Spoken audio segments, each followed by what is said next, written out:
You don't believe that a biological male has a physical advantage in sports over a biological female? Not as a definitive statement. Let's talk about the fact-free galaxy where a large percentage, a huge chunk of our population apparently lives.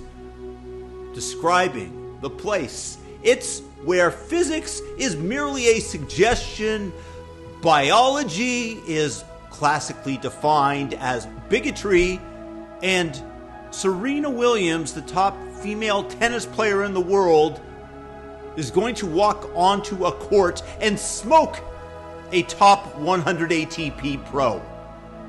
This is really advocated for. It really happened. Not a point would they score.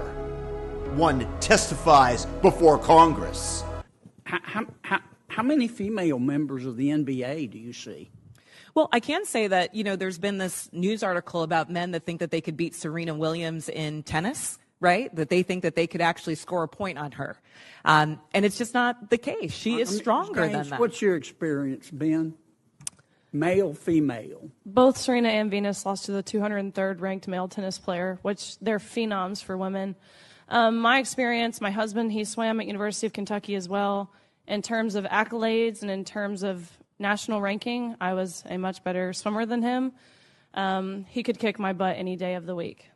The ideologically possessed drones screeching about how Serena, how Venus Williams, the GOAT of the women's game, could take down the men, except for one tiny little inconvenient detail. Williams herself said she couldn't. She went on Letterman and flat out stated that she'd lose 6-0, 6-0 in 10 minutes to Andy Murray. She, in fact, played a guy ranked 203rd who prepped by smoking a pack of Marlboros and dusted her.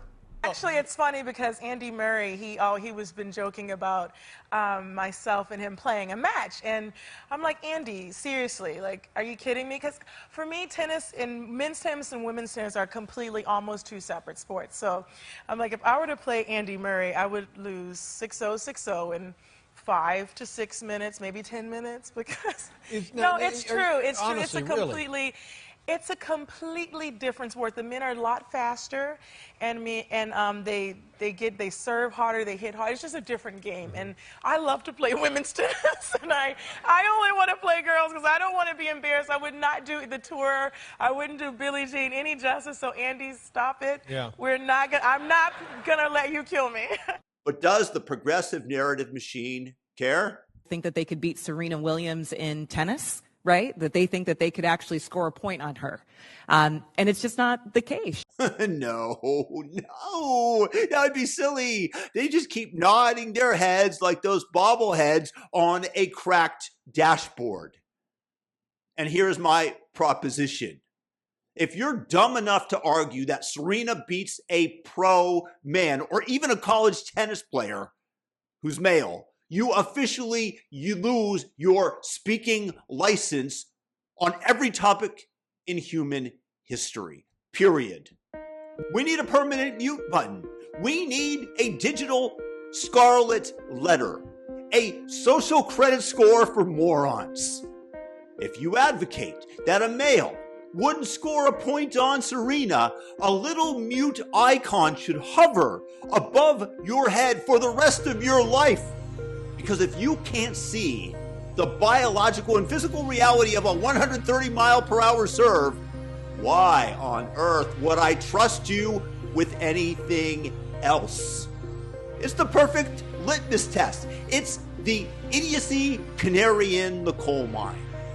Because, and tell me if you've noticed this, it's the exact same people getting every single major other topic in the world incorrect.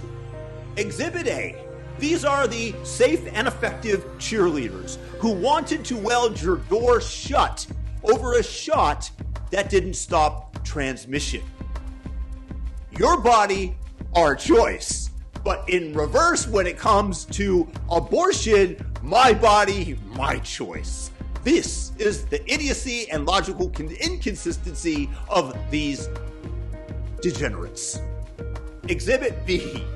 These are the same people that believe so devoutly in protecting illegal immigrants, meaning sanctuary cities where you turn it into a high-stakes game of Survivor, where law-abiding citizens not only lose their money automatically to funding illegal health care, illegal rent when they're struggling to pay themselves, but their well-being and their lives.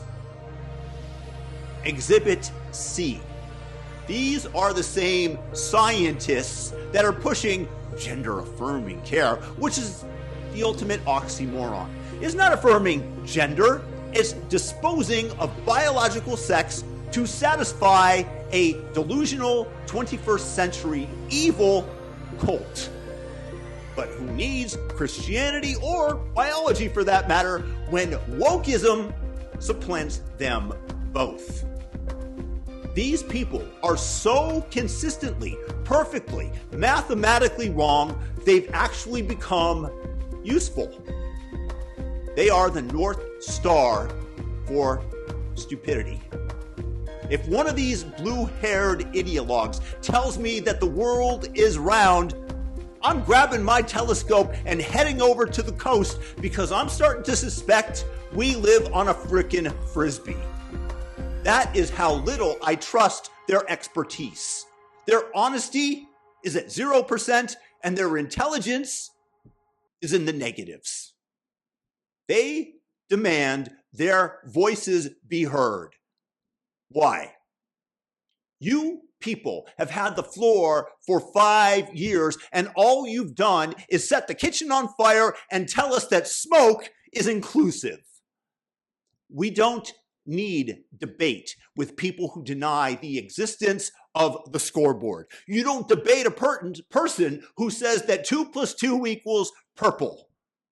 You just point, you laugh, and then you hit that magical mute button on a permanent basis and you never listen to another thing they say.